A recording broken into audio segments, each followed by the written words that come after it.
Welcome to another episode of Beautiful, Bad and Bizarre. Today we're at the gorgeous church of St Edward the Confessor in Sutton Green, and we're here to remember the life of the wonderful actress Moira Lister.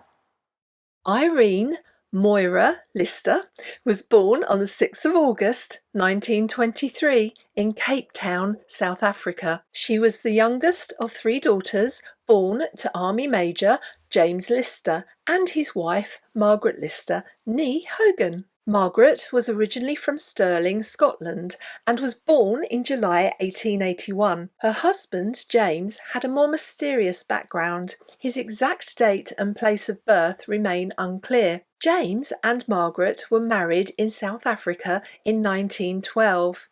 Together they raised three daughters: Doreen, born in 1916, Evelyn, born in 1919, and finally Irene, who would be known by her middle name Moira, and who would go on to become the most well-known of the family. Moira was raised in the Catholic faith and received her early education at the Parktown Convent of the Holy Family in Johannesburg, a school run by Catholic nuns. It was here that her character and early interests began to take shape, interests that would later lead her onto the stage and screen. Moira Lister's love for the stage had deep roots, starting with her own mother, Margaret.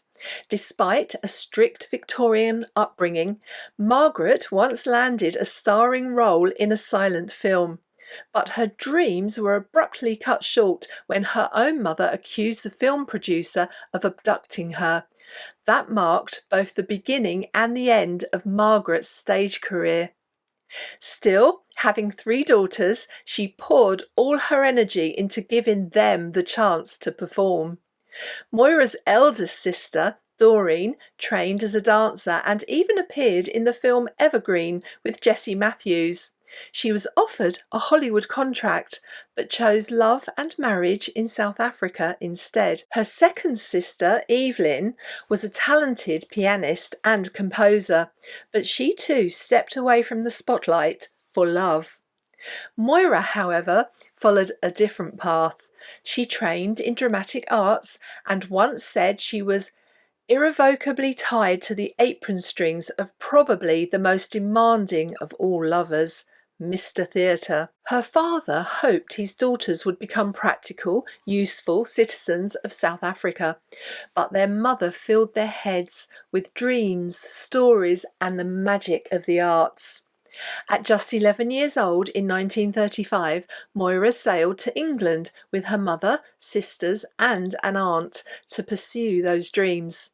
But within a year the money ran out and the family returned to South Africa. But by then, Moira was completely in love with the stage. At 13, she auditioned for a season of 3 plays led by British actor and writer Sir Seymour Hicks, 2 of which required a child actress. Moira landed the role. When the run ended, Hicks was so impressed that he convinced Moira's mother to bring her to London. He had written a film script called Mr. and Mrs. King, and he wanted young Moira to play the role of Mrs. King as a child. Moira set sail for England once again, full of hope. But on arrival, things didn't go as planned. The film project with Seymour Hicks was suddenly cancelled. Still believing in her talent, Hicks recommended his own agent to Moira's mother. Through that connection, Moira landed an audition for a popular American play. Unfortunately, although a hit in the US, it failed to impress London audiences and closed soon after opening. At just 14, Moira's mother took her for an audition for RADA, the Royal Academy of Dramatic Art, but she wasn't accepted. With their funds now running low, mother and daughter faced the inevitable. They had to return to South Africa. Moira later said she made herself a promise. She would finish school, get a job, and save every penny for a return ticket to England. Her dream was only postponed, not forgotten. Back home, Moira continued her acting studies under the theatre coach Anna Romaine Hoffman. Not long after, she teamed up with a young Sid James in a new children's radio series produced by the South African Broadcasting Corporation. At just 15, Moira was already a seasoned performer. It would be another 15 years before she and Sid crossed paths again, this time in the iconic comedy classic Hancock's Half Hour from 1954 to 1955. Reflecting on it later, Moira said, "At the time it was simply a job. The scripts were terribly funny and we enjoyed doing them, but it's only in hindsight that we realised how brilliant they really were." Moira later recalled that Tony Hancock could be difficult to work with, saying, "From the start he was very neurotic and worried about everything. It was never a relaxed, happy show. Sid, on the other hand, was always on the ball, uncomplicated, and he knew exactly what he was doing." Moira and Sid would appear together in a couple of films, including John and Julie, released in 1955. Backtracking to her teenage years, during her final week of school exams, 15-year-old Moira was cast as the Queen of the Undersea Ballet. She wrote a 3-hour history paper from 8 to 10, then feigned illness to skip the last hour, determined not to be late for 10:30 rehearsals. She later admitted, "I didn't mind missing an hour of history, but I wasn't going to miss rehearsals." The year Moira turned 17, the Second World War broke out. Initially, it had little impact on her daily life.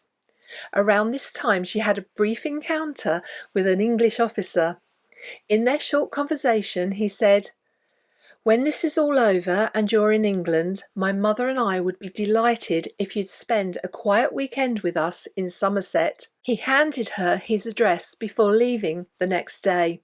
Neither of them could have known just how significant that small exchange would become in Moira's life. Back in Johannesburg, Moira took on a string of day jobs to support her acting ambitions.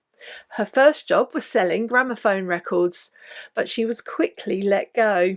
She then tried selling dresses, and though she was good at it, the monotony set in after a month and she left. Her final attempt was as a bookkeeper at a large store, earning £25 a month, taken specifically to help her pay her fare to England. But bookkeeping proved a disaster, and she was soon sacked. Still, to her surprise, she left with 3 days' wages in an envelope. She later wrote in her autobiography, The Very Merry Moira, details of which you can find in the description to this video. "After those 3 attempts at earning money outside of the theatre, I was never foolish enough to attempt it again. I threw myself wholeheartedly into whatever radio or theatre work there was." By now, almost 18, Moira took a short holiday in Durban. There she met a man and fell deeply in love. He introduced himself as Captain Graham Matthews. Their connection was instant, intense, passionate, and seemingly mutual. For 3 unforgettable weeks they were inseparable. Then Graham received embarkation orders. His departure loomed, and Moira couldn't shake the feeling that something was off. On their final day together, they went for one last swim. He was distant, evasive. Sensing that he was hiding something, Moira confronted him, bracing herself for a secret, a wife, children, maybe even a criminal past. But nothing could have prepared her for the truth. Graham was not who she thought he was. He was a Roman Catholic priest, ordained for 9 years. The revelation shattered her. In that moment of heartbreak and despair, Moira walked into the sea, not intending to return. She lost consciousness in the water. A lifeguard spotted her and managed to pull her to safety, reviving her just in time. Under a doctor's care, Moira remained in bed for 3 days. On the third day, the doctor called her mother, who drove 500 miles from Johannesburg to bring her daughter home. Back home, she threw herself into work. Radio, plays, producing, writing, and still determined to return to England.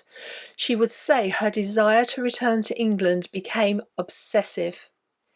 In March 1943, Moira had just £3 to her name. She went to the Johannesburg races with her sister and placed £1 on the first race. She lost. Another £1 on the second. Lost again. With just £1 left, she turned to a stranger and asked what would win the double. "Number 3 and number 9, he said.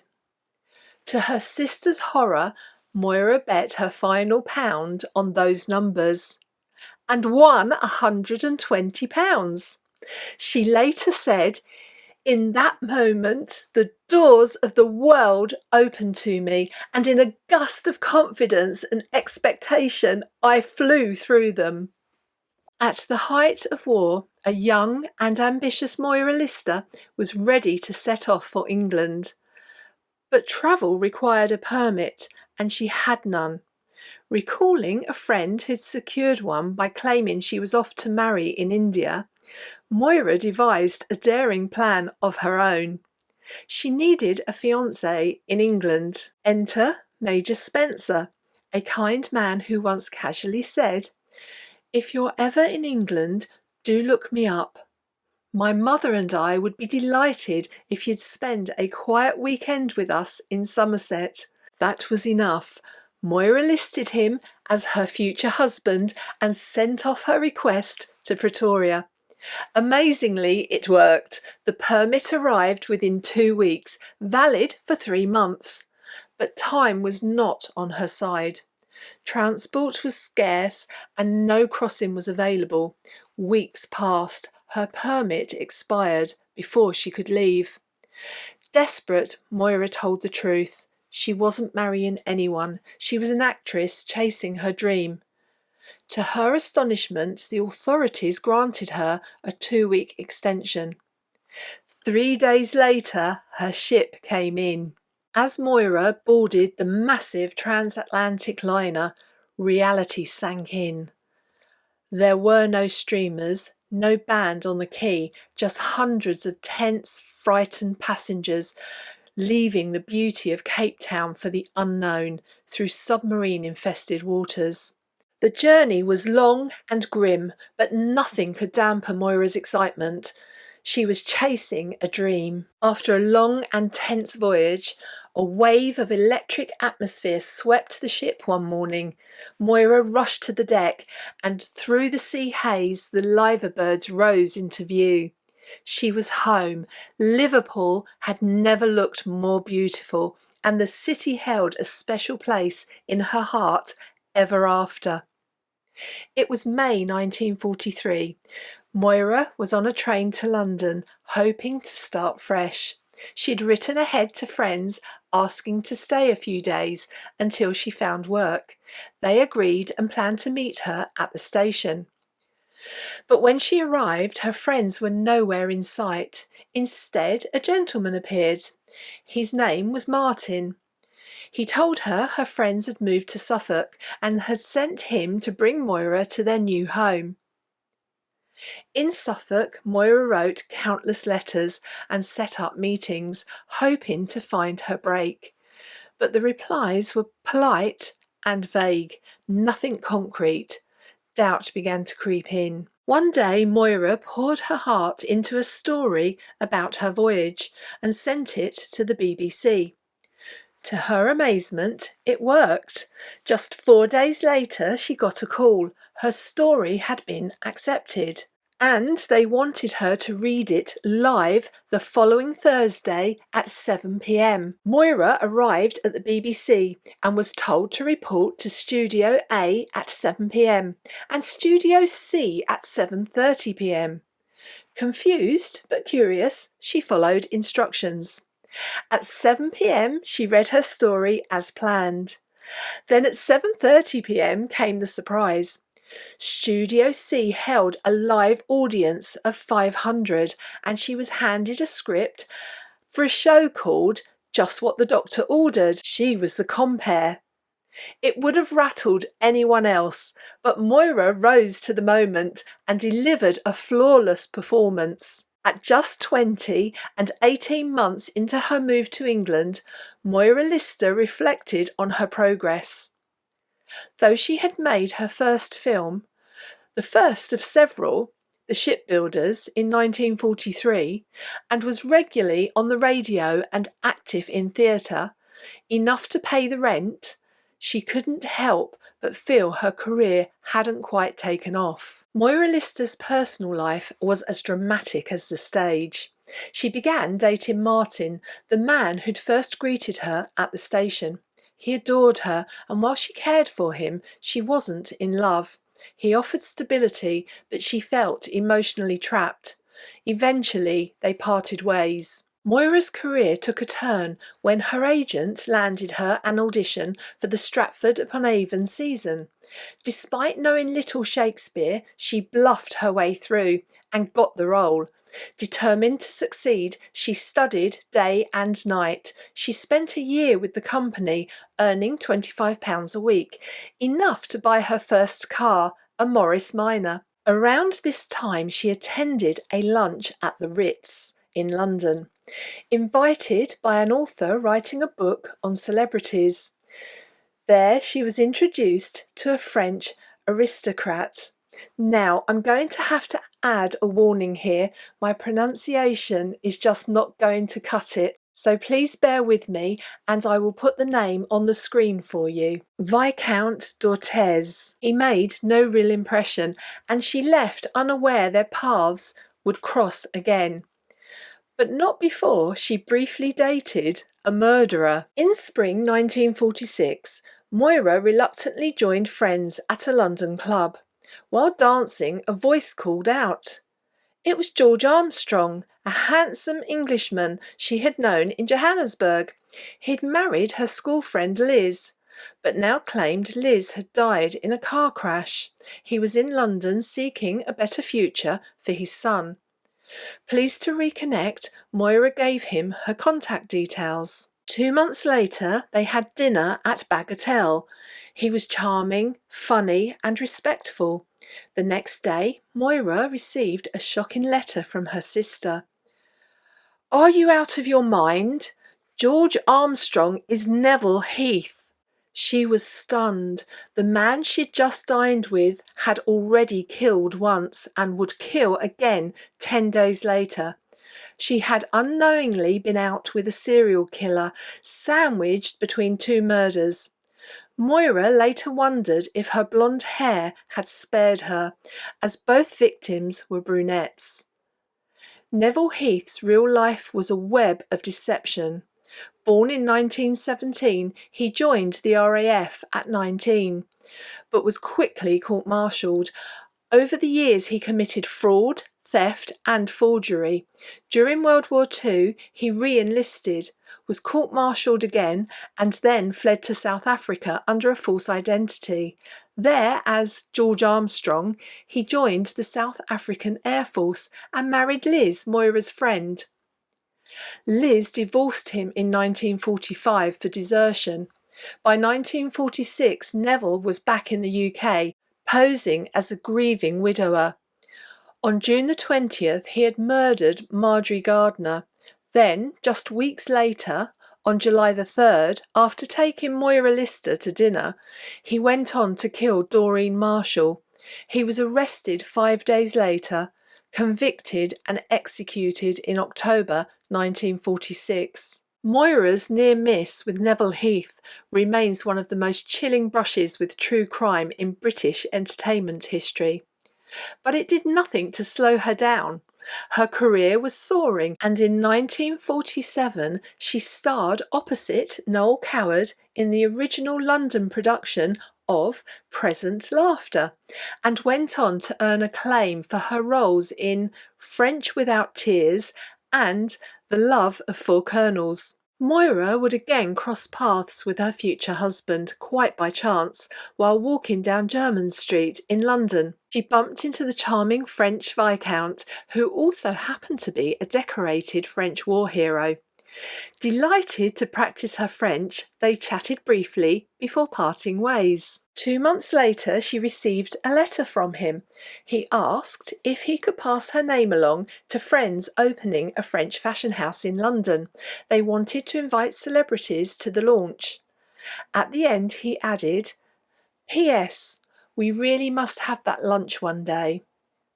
Moira replied with a polite note, giving her permission. Around that time she'd finished filming Uneasy Terms with Michael Rennie. Then in 1948 the film premiered.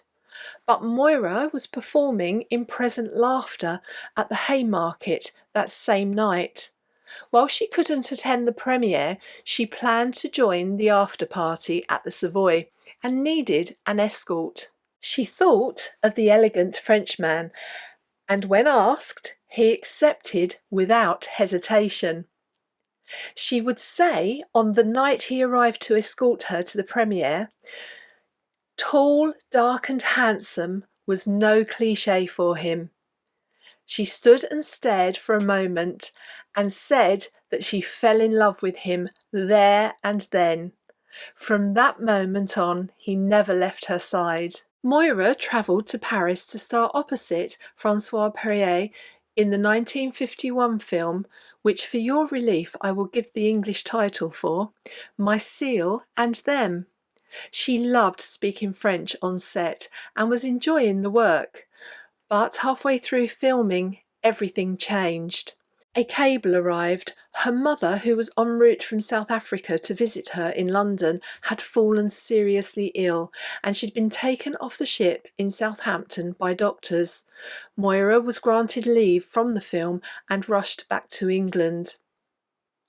Her mother was diagnosed with aggressive cancer and died shortly after. Moira was heartbroken. She returned to Paris to finish filming, but couldn't bring herself to attend the funeral. At her own request, she was never told where her mother was buried. It was her way of coping by not facing the finality of the situation. Amidst the sorrow, there was also joy. On Friday, the 23rd of November, Moira Lister's engagement was announced. Just a month later, on the 24th of December 1951, she married her French aristocrat fiancé, Jacques Gachin Lafitte, Viscount d'Orthez, in a ceremony at St Edward's Roman Catholic Church in Sutton Green. The newlyweds headed to Paris for a brief honeymoon, and Moira became formally known as Madame Gachin Lafitte, Viscountess d'Orthez, a name she admitted to having to practice spelling in private. After marrying her Viscount, Moira's life took on a new duality: aristocrat and actress. She embraced her new title with grace, but never turned her back on the stage or screen. Instead, she balanced both lives with poise and quiet determination. Throughout the 1950s and 60s, Moira was rarely out of work. She was a regular on the West End stage and a familiar face in British film and television. She starred opposite some of the biggest names of the day, appearing in The Cruel Sea in 1953, alongside a stellar cast including Stanley Baker and Jack Hawkins. Then, in John and Julie in 1955, she shared the screen with Peter Sellers, the wonderful Constance Cummings, and the always charming Wilfred Hyde-White. With her crisp diction, effortless glamour, and razor-sharp comedic timing, she became a fixture of post-war British entertainment. Sadly, that same year, 1955, Moira lost her father back in South Africa, a sorrow she carried privately while continuing her work in the public eye. Television audiences loved her too. She made memorable appearances in The Avengers, Danger Man, and Call My Bluff. In 1967, the writer Alan Melville even created the sitcom The Very Merry Widow especially for her, where she played a stylish, independent widow navigating love and life with charm and wit. And of course, as mentioned earlier, her work in Hancock's Half Hour helped solidify her status as a British comedy favourite. She also appeared in A Life of Bliss, playing one of the girlfriends of David Bliss, portrayed by George Cole, who, by the way, I've covered in a separate video, which you'll find a link for in the description. Away from the spotlight, Moira was a devoted wife and mother. She and the Viscount had two daughters, Chantelle and Christabel, who she raised while balancing a demanding career. Despite the glamour of a titled life, finances were often tight. The couple purchased a large house and converted the top floor into a rental flat to help cover the cost of the mortgage. It's a gentle reminder that even a viscountess has to be resourceful. In 1969, she published her autobiography, The Very Merry Moira. It really is a wonderful read. In later years, she often performed shows dedicated to her dear friend Noel Coward and remained active in the theatre community. She was a regular guest at Noel Coward's society events, a proud member of the Catholic Stage Guild, and had a love for languages and sport that stayed with her into old age. Moira's theatre career continued to flourish. Her performance in Move Over, Mrs. Markham in 1971 was a particular highlight, earning her the Variety Club of Great Britain's award for Best Stage Actress. She also toured internationally with her one-woman show, People in Love, and remained a well-respected figure in both London and South African theatre. In 1989, her beloved Jacques passed away after suffering a stroke that had left him unable to speak and paralysed for 4 years. Moira was devastated, but as always, she carried on with quiet dignity and strength. She continued to delight audiences well into her 70s and early 80s, sharing colourful stories from her life with that same warmth and sparkle that had made her a star. She faced other battles too. Moira would overcome cancer not once but 3 times. She also endured an operation on her hip and lived with chronic back pain. In a 2005 interview, she spoke openly about her final chapter, saying that her faith was helping her through. "I can cope with the end of my life," she said. "When you come to my age, you don't know what's going to happen, but I feel now that I don't need to be afraid anymore." Her faith gave her peace and courage. On October the 27th, 2007, Moira Lister passed away in Cape Town, aged 84, after her final battle with cancer. She left behind a legacy of elegance, resilience, and extraordinary talent. Whether on stage, screen, radio, or simply in the stories she told, Moira brought joy and light to generations. She remains a much-loved figure in British entertainment, a true star who should never be forgotten, not just for her work as an actress, but as a mother, a viscountess, and a remarkable woman whose life was as captivating as any character she ever played.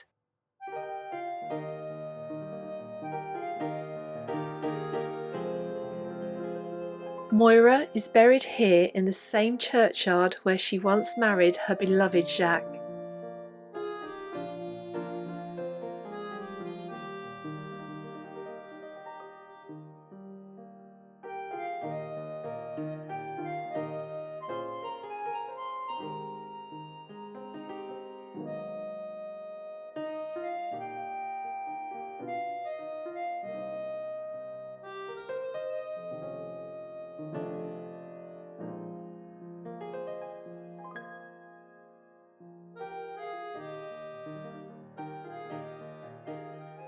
Thank you so much for joining me in this wonderful step back in time.